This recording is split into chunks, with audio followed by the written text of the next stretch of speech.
Vamos a leer hasta el versículo 16, Juan capítulo 5, versículos del 1 al 16. Leo para ustedes.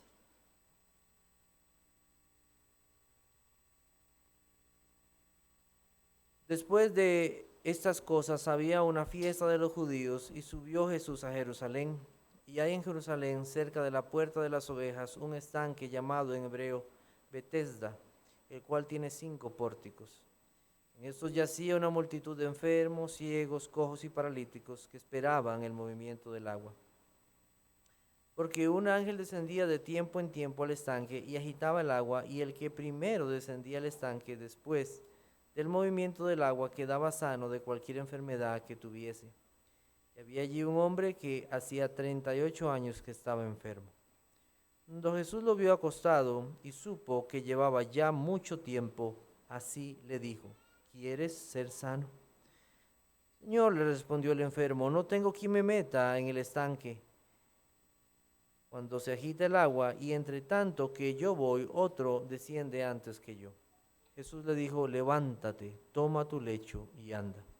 Y al instante aquel hombre fue sanado y tomó su lecho y anduvo, y era el día de reposo aquel día. Entonces los judíos dijeron a aquel que había sido sanado: es día de reposo, no te es lícito llevar tu lecho. Él le respondió: el que me sanó, él me dijo, toma tu lecho y anda. Entonces le preguntaron: ¿quién es el que te dijo, toma tu lecho y anda? El que había sido sanado no sabía quién fuese, porque Jesús se había apartado de la gente que estaba en aquel lugar. Después le halló Jesús en el templo y le dijo: mira, has sido sanado, no peques más para que no te venga alguna cosa peor. El hombre se fue y dio aviso a los judíos que Jesús era el que le había sanado. Y por esta causa los judíos perseguían a Jesús y procuraban matarle porque hacía estas cosas en el día de reposo.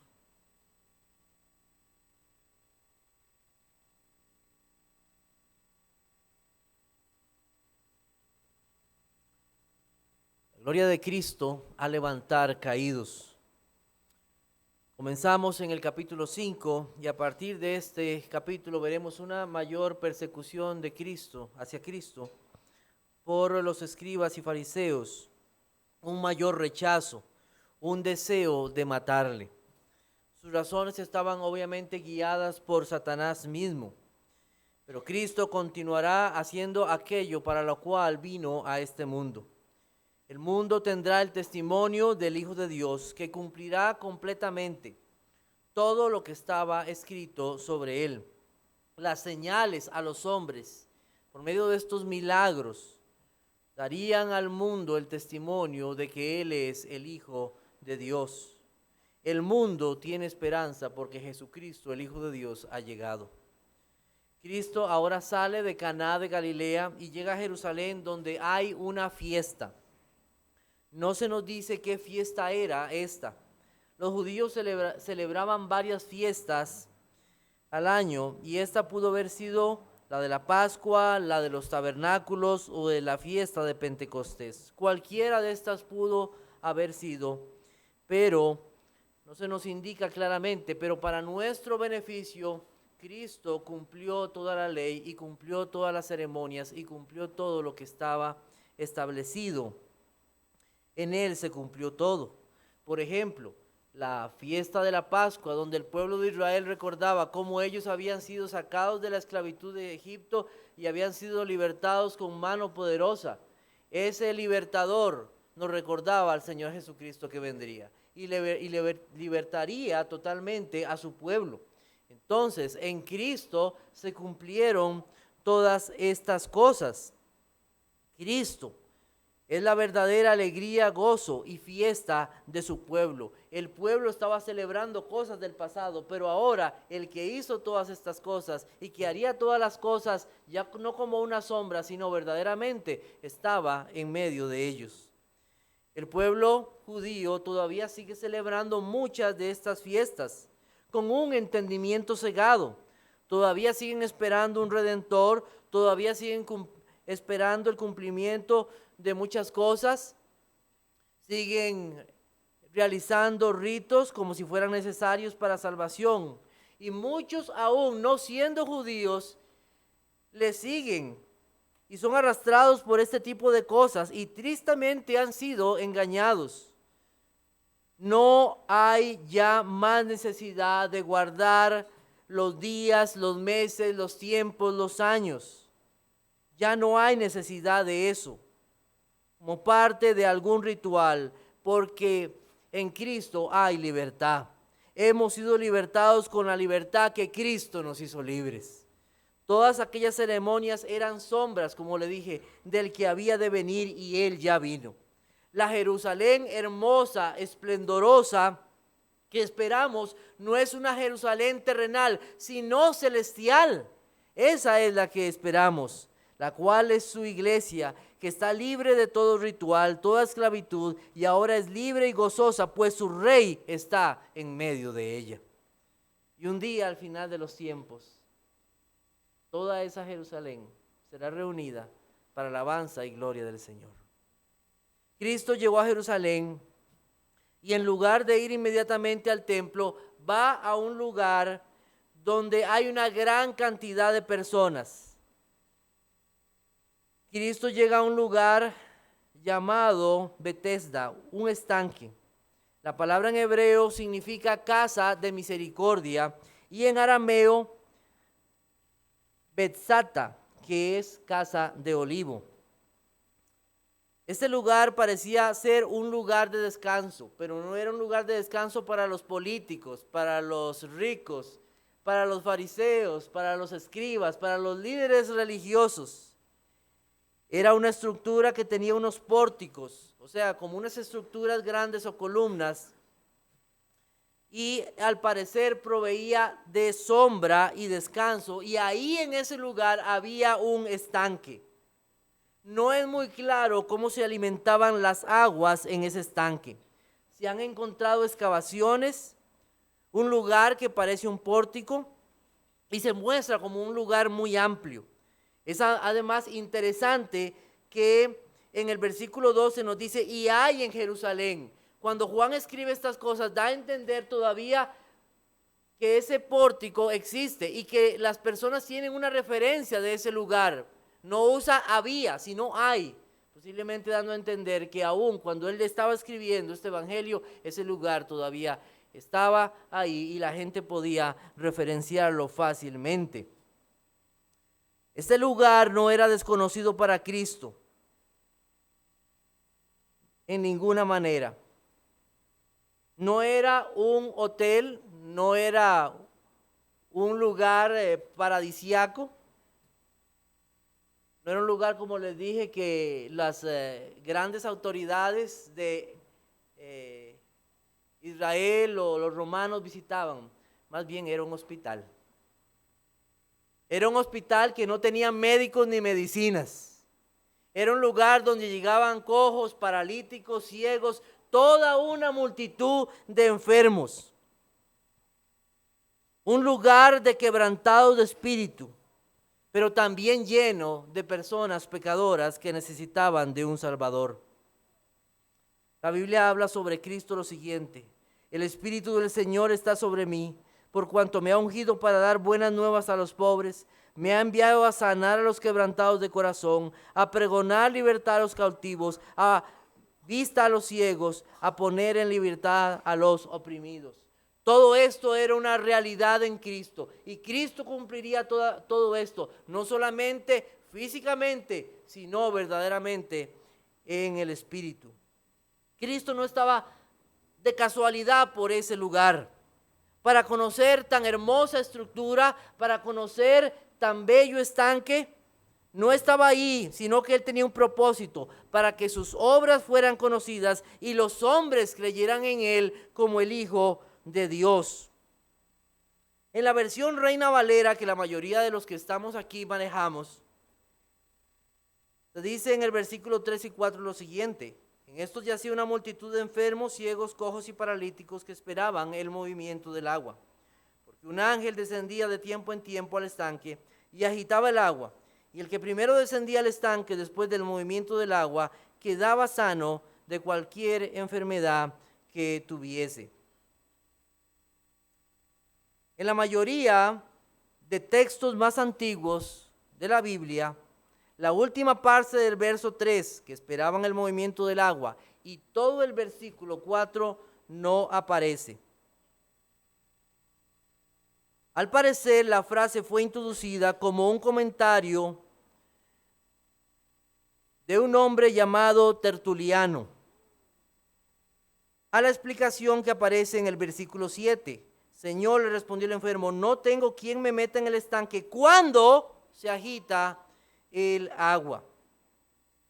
Ahora bien, ¿pudo Dios haber usado un ángel y mostrar algo de su misericordia al pueblo de Israel y mostrar que no se había apartado su bondad hacia ellos? ¿Pudo haberlo hecho? Claro, pudo haberlo hecho. Los ángeles son siervos de Dios, pero no hay mención en la Biblia alguna de un suceso igual a este.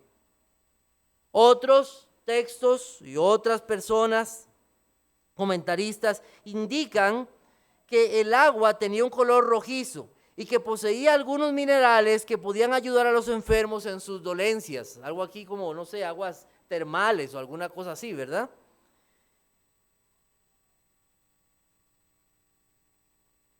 Otros llegaron a afirmar que el movimiento del agua y el color rojo se debía a que se alimentaba de una fuente de agua que salía del templo donde hacían los sacrificios y que parte de la sangre llegaba a ese estanque.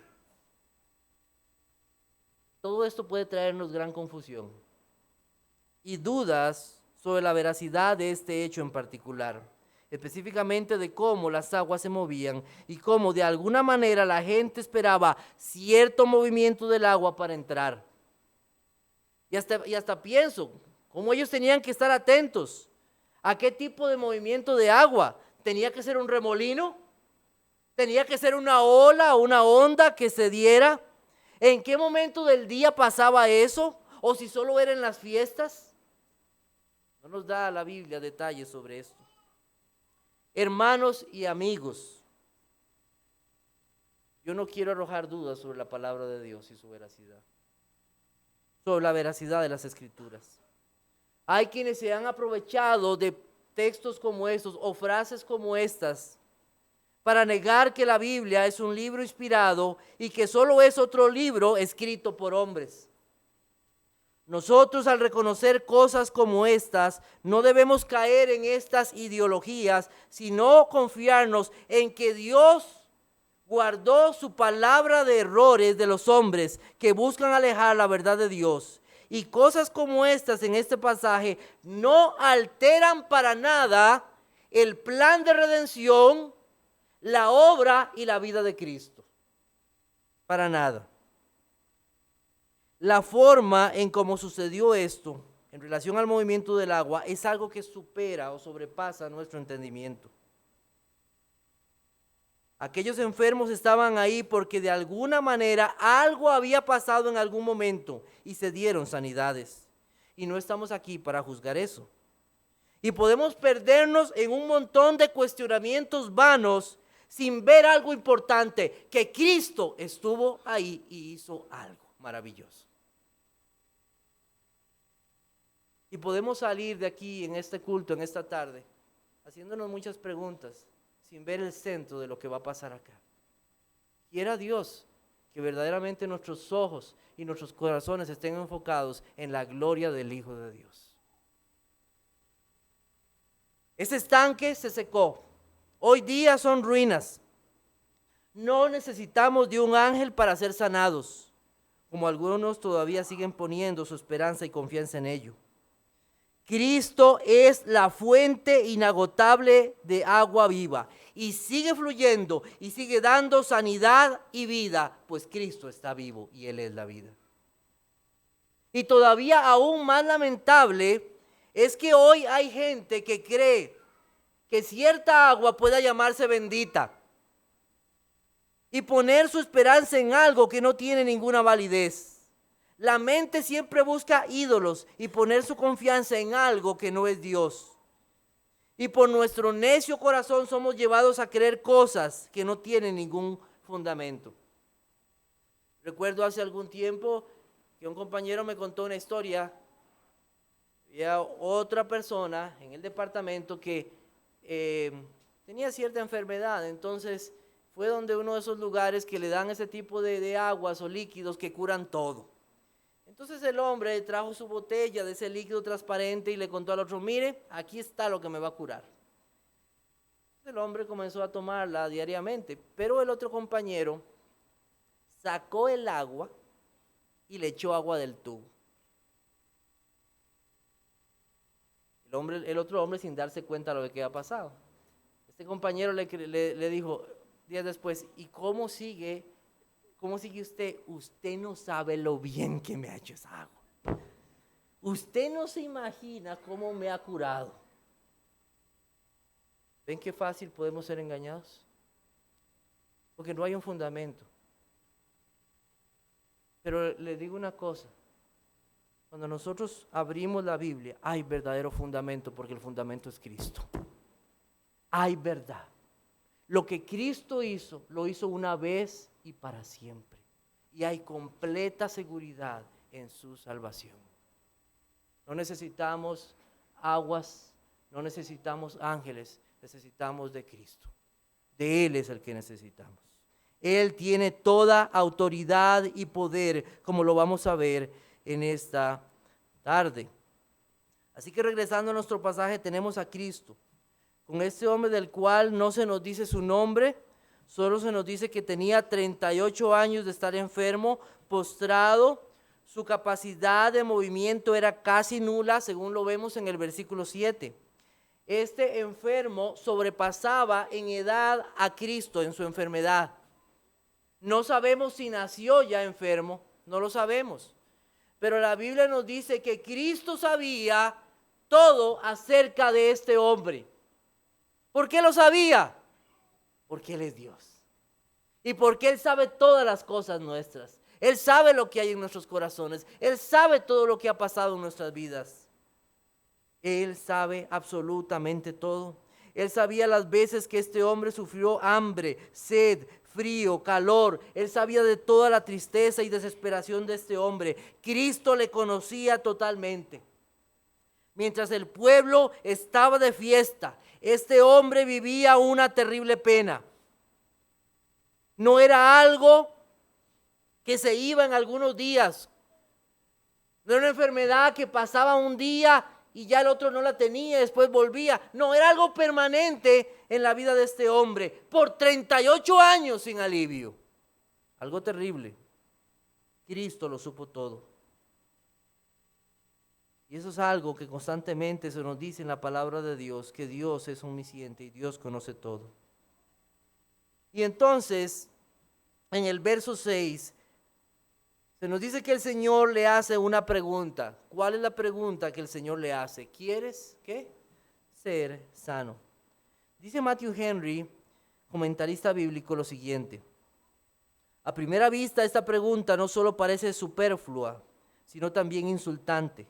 ¿Es que acaso había perdido el deseo de estar sano? La razón es, sin duda, para que tomase una conciencia más honda del miserable estado en que se hallaba, al no poder ayudarse a sí mismo de ninguna manera y a desear con mayor anhelo su propia curación. También podría así ser dispuesto para apreciar su curación. Es un hecho experimentable que a veces es peligroso ofrecer limosna o ayuda a quien no lo pide. Cristo no le hizo esta pregunta de forma vana. Le hizo una pregunta sencilla que demostraría lo que había en su corazón. Le haría ver de forma más gloriosa la sanidad que vendría sobre él. La respuesta del hombre es la siguiente: ¿quieres ser sano? ¿Cuál fue la respuesta? Señor, le dijo el enfermo, no tengo quien me meta en el estanque cuando se agita el agua. Y entre tanto que yo voy, otro desciende antes que yo. La respuesta de Cristo a esta necesidad del hombre no fue, bueno, dado que tienes este problema, yo voy a ayudarte para que estés más cerca del estanque. Esa no fue la respuesta de Cristo. No le dio una palmada o le dijo, bueno, qué triste lo que estás pasando por 38 años, me duele realmente lo que está pasando. Cristo hizo algo maravilloso por este hombre, sino que Cristo, sin hacer ningún llamado a las gentes para que vean lo que va a pasar, sin hacer ningún movimiento de manos o algo extraño, solamente dijo una frase: levántate, toma tu lecho y anda. Este enfermo ni sabía quién era el que le hablaba. Su confianza no estaba en Cristo. ¿En quién estaba la confianza de este hombre? En el estanque. No estaba en Cristo. No se nos dice que expresó alguna confianza anterior a las palabras de Cristo. No se nos dice nada de eso. Cristo habló. Habló como el primer día que hizo al primer hombre. Habló como cuando hizo todas las cosas que existen y nosotros vemos. Simplemente habló y las cosas sucedieron. Por 38 años este hombre no pudo moverse. Y en un instante, músculos, nervios, conexiones del cerebro a su cuerpo se interconectaron. Sus músculos se reavivaron, su fortaleza le vino a él y en un instante se reincorporó.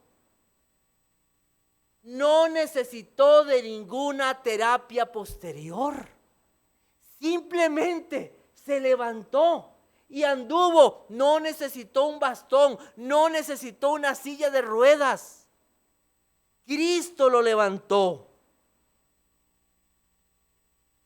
Que han atendido enfermos por mucho tiempo y han estado acostados, sabe que los que pasan mucho tiempo acostados, ¿qué se les hace? Terribles llagas. Todo fue sanado en un momento. Todo dolor, toda dolencia, todo problema en su cuerpo fue sanado en un instante. El texto no nos dice que la gente alrededor comenzara a correr a Cristo. No se nos dice que al ver a aquel que por 38 años que había estado enfermo y ahora al verlo de pie, la gente corriera a él para preguntarle, ¿cómo sanaste? No vimos el movimiento del agua. Ninguno fue a preguntarle. ¿Qué estaba haciendo la gente? Estaba fija, viendo el estanque, sin ver a Cristo. Fueron palabras de autoridad. Levántate, toma tu lecho y anda. Toma tu cama, toma tu alfombra o petate y camina. Cristo tuvo una intención con todo esto, especialmente con el asunto de llevar cargando su lecho. Iba a generar cuestionamientos y todo lo que pasó daría paso para que el Hijo de Dios más adelante, como lo vamos a ver, no hoy, sino la próxima semana, diera una oportunidad y abriera paso para declarar a los judíos quién era Él y cuál es su obra. El hombre sale del estanque, sale de ese lugar y no pregunta quién le sanó, no lo sabe. Después de 38 años enfermo, no supo quién fue el médico celestial que le sanó. Cristo se había apartado de la gente, según nos dice el versículo número 13. Y el que había sido sanado no sabía quién fuese, porque Jesús se había apartado de la gente que estaba en aquel lugar. Tal vez aquel hombre estaba tan emocionado que simplemente obedeció cuando le dijo, toma tu lecho y anda. Se levantó y salió corriendo. Simplemente obedeció. Cristo ya no estaba, se había ido. Y todo esto sucedió, ¿en qué día? En un día sábado. Y aquel hombre obedeció a Cristo, cargó su lecho sin percatarse que los fariseos habían impuesto un mandamiento de hombres al prohibir cargar el lecho. Sabemos muy bien que Dios ha dado claras observaciones en cuanto al día de reposo. Y gracias a Dios porque en esta iglesia hemos avanzado bastante, pero todavía podemos avanzar mucho más en cuanto a lo que es el día del Señor, en el cual reposamos en Él. en su obra perfecta. El Señor había dado claras explicaciones y órdenes en cuanto a ciertas cosas del día de reposo. Había cosas que no se podían hacer, pero había cosas que sí se debían hacer. No debíamos ocuparnos en nuestros negocios, sino en los negocios del rey. Pero tampoco debíamos tapar nuestros ojos a la justicia y a la misericordia en un día como ese. Y este hombre no estaba cargando su lecho por un asunto económico, sino por un asunto de necesidad. Vamos a buscar Nehemías capítulo 13, versículos del 15 al 19. Esdras, Nehemías, Esther. Nehemías capítulo 13, versículo 15. Nehemías capítulo 13, versículo 15. Dice: en aquellos días vi en Judá a algunos que pisaban en lagares en el día de reposo, y que acarreaban haces, y que cargaban asnos con vino, y también de uvas, de higos, y toda suerte de carga, y que traían a Jerusalén en día de reposo y los amonesté acerca del día en que vendían las provisiones. También había en la ciudad tirios que traían pescado y toda mercadería y vendían en día de reposo a los hijos de Judá en Jerusalén. Y reprendí a los señores de Judá y les dije: qué mala cosa es esta que vosotros hacéis, profanando así el día de reposo. ¿No hicieron así vuestros padres y trajo nuestro Dios todo este mal sobre nosotros y sobre toda esta ciudad? Y vosotros añadís ira sobre Israel, profanando el día de reposo. Sucedió pues que cuando iba oscureciendo a las puertas de Jerusalén antes del día de reposo, dije que se cerrasen las puertas y ordené que no las abriesen hasta después del día de reposo, y puse a las puertas algunos de mis criados para que en día de reposo no introdujeran carga. ¿Eran cargas para qué? Para negocio, ¿verdad? Porque no era el día del Señor para hacer esas cosas. Leo para ustedes Jeremías 17:21. Así ha dicho Jehová: guardaos por vuestra vida de llevar carga en el día de reposo y de meterla por las puertas de Jerusalén. Obviamente había todo un contexto de no olvidar los propósitos del Señor en su día. La misericordia y la justicia no debían olvidarse en ese día. Pero el hacer negocios o dejar de mostrar misericordia al caído en el día de reposo sí era un pecado. Pero como les dije, cargar su cama por causa de misericordia y necesidad no era en ningún modo pecado. Los judíos le dijeron al que había sido sanado, entonces le preguntaron: ¿quién es el que te dijo, toma tu lecho y anda? Es interesante que estos judíos no se alegraron por el hombre que había sido sanado. Estaban más preocupados por que alguien hubiese roto sus leyes que ellos mismos habían impuesto, que aquello que el Señor hizo por aquel hombre. No dijeron: ¿cómo nos alegramos que usted haya sido sanado? No fue eso. Lo único que querían era saber quién había quebrantado su mandamiento. Querían saber quién se había atrevido a decir esto, pero no quién había hecho tan grande bendición a este hombre. Pero para testimonio de ellos y gloria de Dios, escucharon lo siguiente en Juan capítulo 5. Juan capítulo 5. Versículo 15, el hombre se fue y dio aviso a los judíos que Jesús era el que le había sanado. Aquel hombre que ahora está sano, entonces va al templo a cumplir sus obligaciones como un judío. Podemos decir que no fue entre sus primeras cosas ir a tomarse unos vinos o ir a disfrutar con sus amigos o ir a visitar a sus familiares. la primera cosa, y podemos decir piadosa, como un cumplimiento, fue ir al templo. Y quisiera pensar en mi corazón que este hombre fue al templo a agradecer a Dios, ¿verdad? Quisiéramos pensar que así fuera. Pero la Biblia no nos dice tal cosa. Y seguidamente pasa algo. Jesús entonces va al templo. ¿Y qué pasa ahí en el templo? Jesús halla a este hombre.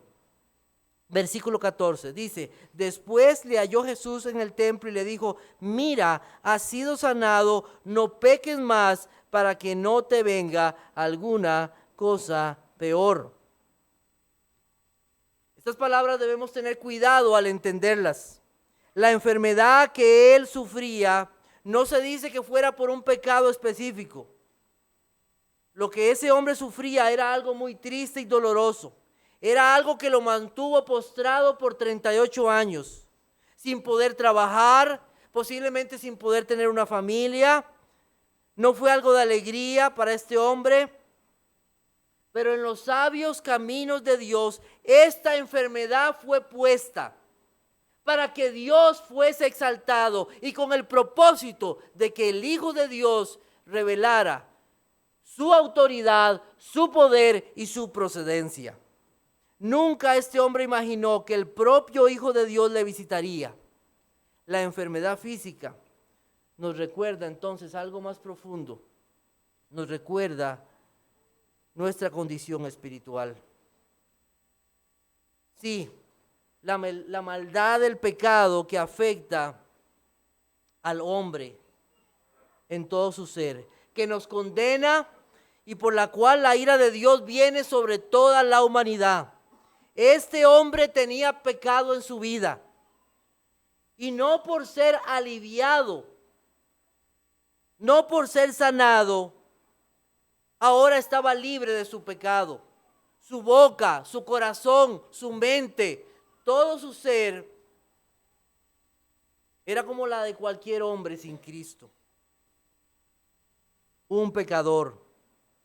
Y en esa condición, el pecado le llevaría a un estado aún más terrible por el cual que el que sufrió por 38 años. ¿Cuál lugar iría este hombre cuando fuera a la tumba y toda enfermedad quedara ahí en la tumba?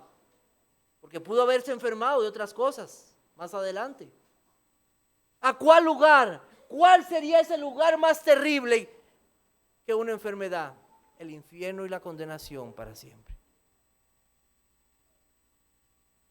No sabemos si esta enfermedad le vino a causa de algún pecado en particular, como en muchos casos, que a causa del pecado, a causa de vicios, a causa de muchas situaciones, la persona sufre consecuencias terribles, hígados destrozados, pulmones despedazados, enfermedades venéreas que llevan a los hombres a la muerte.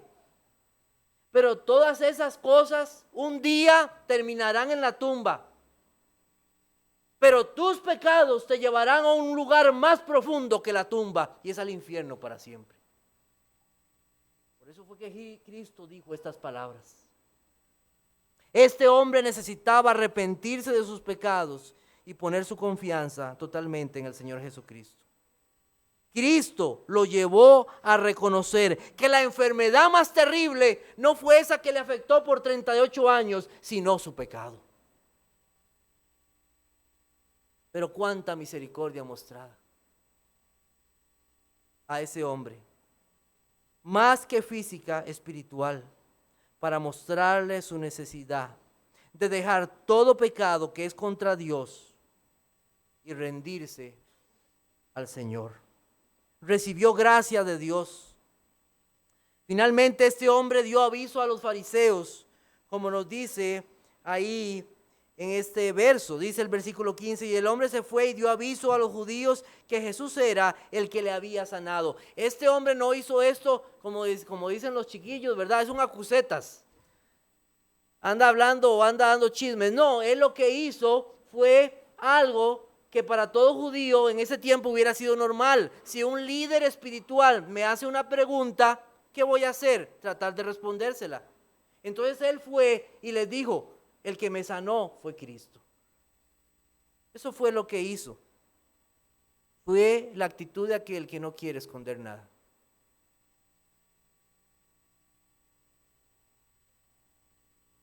¿Qué podemos sacar de este pasaje para nuestras vidas? En primer lugar, les invito a considerar que alabemos la soberanía de Dios. La Biblia nos dice que yacía una multitud de enfermos en ese lugar. Una multitud. ¿Se pueden imaginar? Y de todos ellos, uno fue el recipiente de la misericordia de Dios. Cristo pudo haber sanado a todos, pero Cristo tenía un propósito con esa sanidad. Y este milagro nos ilustra una verdad que nos desagrada, pero que honra a Cristo. La salvación le pertenece a Dios. Él salva a quien Él quiere. ¿Qué tenía este hombre enfermo diferente de todos los demás? Nada. Posiblemente había personas que tenían aún más tiempo de estar enfermos y estar ahí. Nada había en este hombre que lo hiciera merecedor de recibir sanación. El Señor no lo escogió porque previera que él tenía fe para creer en una sanidad. Nunca expresó fe en que Jesús podía sanarle. Simplemente Cristo lo sanó para mostrar su gran bondad. Como predicó hace muchos años nuestro amado pastor Ronnie, en ese lugar no había misericordia hasta el día en que Cristo llegó. Cada uno buscaba lo suyo. Hasta el día que Cristo llegó hubo verdadera misericordia. Tuvo Cristo misericordia de él porque Cristo quiso tener misericordia. Porque había un propósito en todo esto y era mostrar que el Hijo de Dios era a quien deben de creer como el Salvador. Un Salvador lleno de amor inmerecido, un amor inesperado y un amor abundante.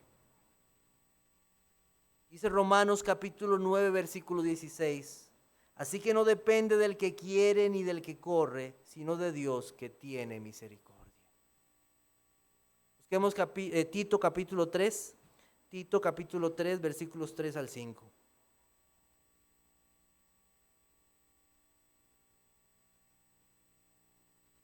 Tito capítulo 3 versículos 3 al 5.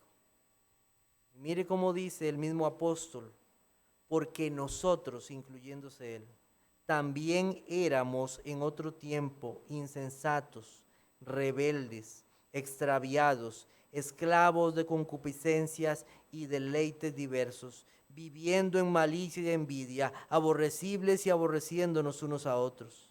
Pero cuando se manifestó la bondad de Dios nuestro Salvador y su amor para con los hombres, nos salvó, no por obras de justicia que nosotros hubiéramos hecho, sino por su misericordia, por el lavamiento de la regeneración y por la renovación en el Espíritu Santo, el cual derramó en nosotros abundantemente por Jesucristo nuestro Salvador. Soberanamente el Señor quiso sanar a este hombre que no se podía levantar. Y así está toda la humanidad. La humanidad no se puede levantar de su pecado a no ser que Cristo le levante. Caídos en la alfombra del pecado, sin posibilidad de salvación, a no ser que Dios en su infinita y bondad le salve. Esto es un llamado de Dios. Levántate y anda. Es el llamado poderoso de Dios al corazón. Es el llamado que los hombres en nuestra voluntad no podemos hacer, pero en la voluntad del Señor y por su Espíritu es esa palabra que penetra el corazón y abre la mente y los sentidos, abre los oídos espirituales, abre los ojos para ver las verdades espirituales y creer que verdaderamente Cristo es el Hijo de Dios y que es mi única salvación y que yo sin Él estoy perdido. Su voz, como leíamos hoy, que quebranta, que rompe árboles, que llega hasta lo profundo. Esa voz de Dios poderosa que penetra en el corazón, esa voz y esa palabra que da fe al hombre aún sin tenerla. Esa palabra que da al hombre un entendimiento de que debe arrepentirse y confesar su pecado. No importa cuánto tiempo usted lleve en su pecado, cuánto tiempo esté caído en él, porque hay quienes dicen, es que yo llevo tanto tiempo en esto, tanto tiempo en este pecado que Cristo no podrá levantarme. Le digo, crea, Cristo puede levantarle. Cristo es el Salvador, Él es el Hijo de Dios. Aún si te encuentras rodeado de una multitud de malvados, de una multitud de amigos que parece que te jalan y no te quieren hacer levantar, Cristo, con su poderosa voz y su palabra, penetra el corazón. ¿Acaso no oyes su voz? También tengo otras ovejas que no son de este redil. Aquellas también debo traer y oirán mi voz, y habrá un rebaño y un pastor. Y si yo fuere levantado de la tierra, a todos atraeré a mí mismo. Cualquiera que bebiere de esta agua volverá a tener sed, mas el que bebiere del agua que yo le daré no tendrá sed jamás, sino que el agua que yo le daré será en él una fuente de agua que salte para vida eterna. Aquellos que son llamados, aquellos que son escogidos, humildemente reconocen que la salvación es de Dios y que Él da vida a quien quiere. Reconocen que no merecían salvación, que no merecían perdón y vida, pero que en su maravillosa gracia, como cantábamos hoy, Él quiso salvarlos. Reconocen además que ahora deben caminar a la luz de esa gracia recibida. Cristo no solo le dijo al hombre, levántate, sino también le dio el poder para andar. Cristo no solamente nos levanta del pecado, sino que nos da su Espíritu Santo para vivir una vida para la gloria de su nombre. Ya no más arrastrado, ya no más con lo vil, ya no más con lo sucio, ya no más así, porque Cristo levanta al pecador. El hombre caído solamente puede tener una verdadera identidad en Cristo. Pero mientras esté sin Cristo, el hombre está esclavo del pecado, recorre los caminos más tristes de esta vida, oscuros y vacíos, sin esperanza y sin Dios, y tratará de encontrar razón de vivir, pero nunca lo encontrará, porque la única razón de vivir es Cristo. Él es la única fuente de verdadera vida. Todo aquello en lo cual pongas tu esperanza se secará, como se secó esa fuente, pero Cristo es la fuente viva, porque Él está vivo y da vida a los que Él quiere.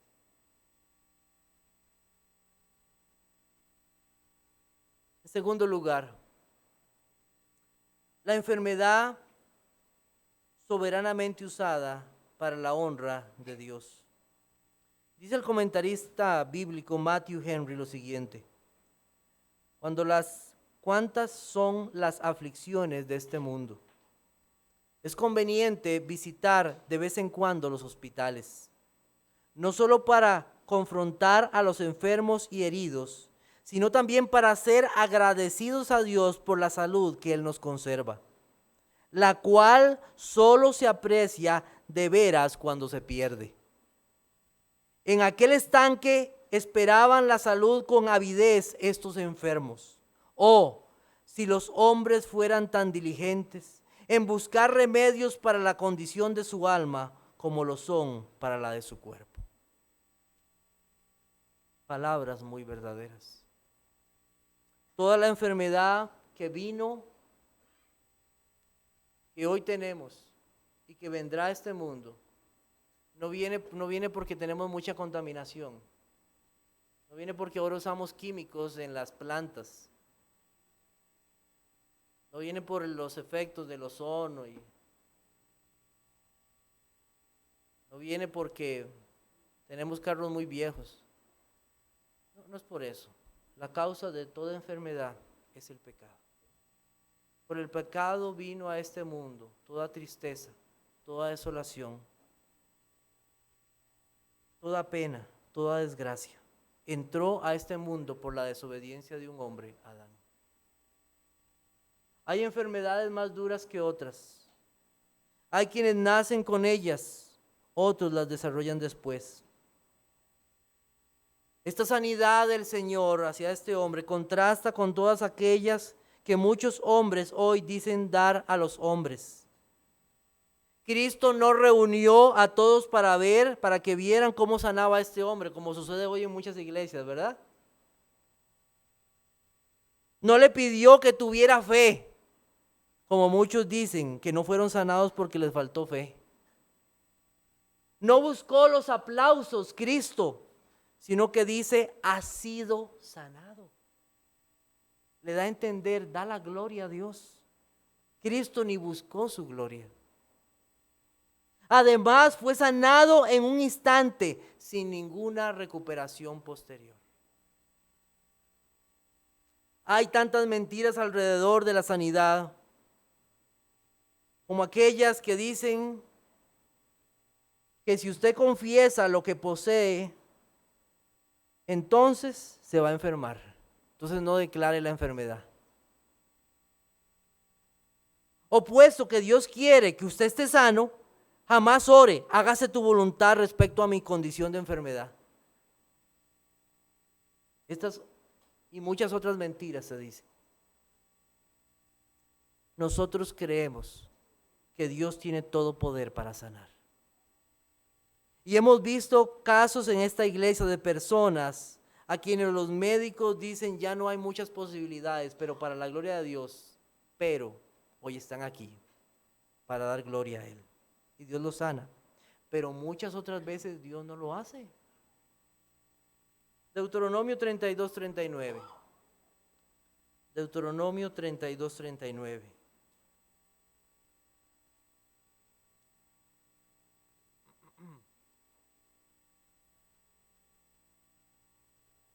Ved ahora que yo soy, y no hay dioses conmigo. Yo hago morir y yo hago vivir. Yo hiero y yo sano, y no hay quien pueda librar de mi mano. ¿Cuál es la mejor almohada para descansar en medio de una enfermedad? La soberanía de Dios. Esa es la mejor almohada.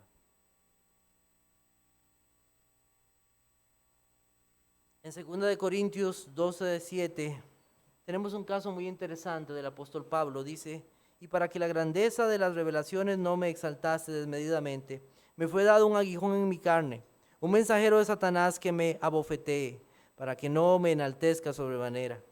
Respecto a lo cual 3 veces he rogado al Señor que lo quite de mí. Y me ha dicho, bástate mi gracia, porque mi poder se perfecciona en la debilidad. Por tanto, de buena gana me gloriaré, más bien en mis debilidades, para que repose sobre mí el poder de Cristo.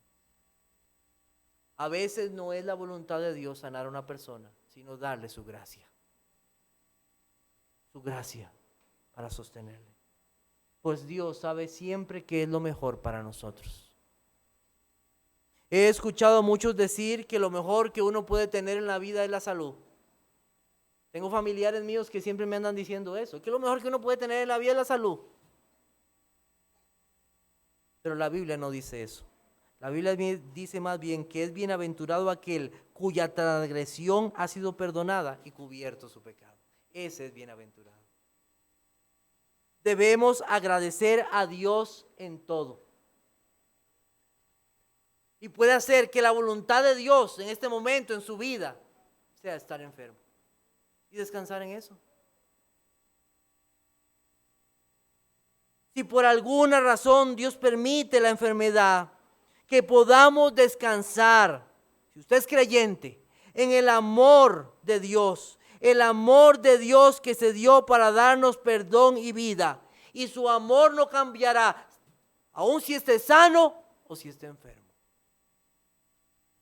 ¿Cuántos han buscado sanidad física y andan de iglesia en iglesia buscándolo, cuando no se han preocupado por la sanidad de sus almas?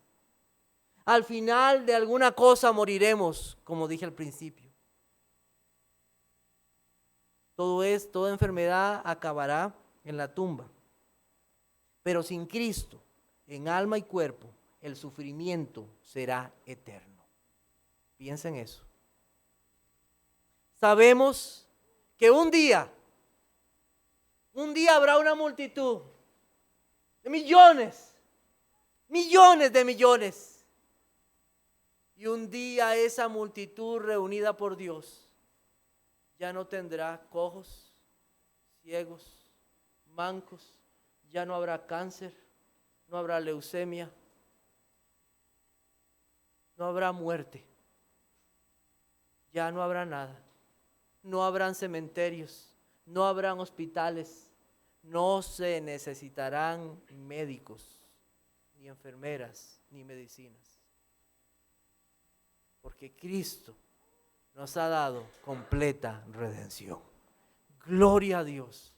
Y yo espero ese día para gloria de su nombre, donde tendremos gozo eterno por siempre con Él. Oremos. Señor, te doy gracias por este relato tan hermoso que nos ha sido dejado. Gracias por dejarnos ver el poder de tu Hijo Jesucristo en la sanación de este hombre.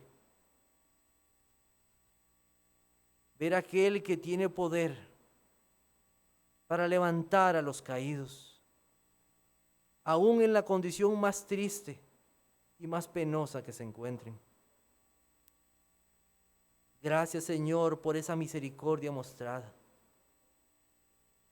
Pero yo sé, Señor, que en medio de nosotros hay quienes no conocen, no saben o no entienden de la verdadera necesidad de sus almas, de la verdadera condición en que se encuentran, enfermos y caídos. Aunque puedan caminar, hablar, ver y hacer muchas cosas, espiritualmente están muertos. Espiritualmente están enfermos hasta lo último de su ser.